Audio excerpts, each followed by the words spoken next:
शहरात 42 धोकादायक इमारती असून संबंधित मालकांना नोटिसा बजावण्यात आल्या आहेत। या इमारतींच्या मालकांनी स्वतःहून त्या पाडून टाकाव्यात असे आवाहन करण्यात आले आहे। अन्यथा महापालिकेमार्फत कारवाई करून या धोकादायक इमारती हटविण्यात येतील। महापालिका आयुक्त यांनी नागरिकांना सार्वजनिक सुरक्षेच्या दृष्टीने तातडीने आवश्यक पावले उचलण्याचे आवाहन केले आहे। तसेच महापालिकेला ही कारवाई करावी लागल्यास त्यासाठी होणारा सर्व खर्च संबंधित मालकाकडून वसूल करण्यात येईल असंही त्यांनी स्पष्ट केलं आहे।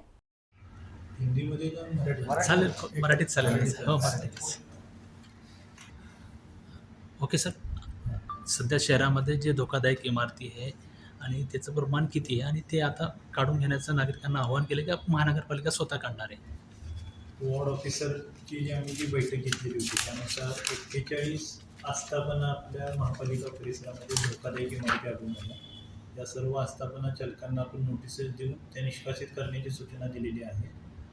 जे आस्थापना मालक किंवा आस्थापनेचं निष्कासन करणार नाही त्या आस्थापना झोन ऑफिसरद्वारे महापालिकेद्वारे निष्कासित केल्या जातील आणि निष्कासनाचा खर्च आहे तो वसूल केला जाईल।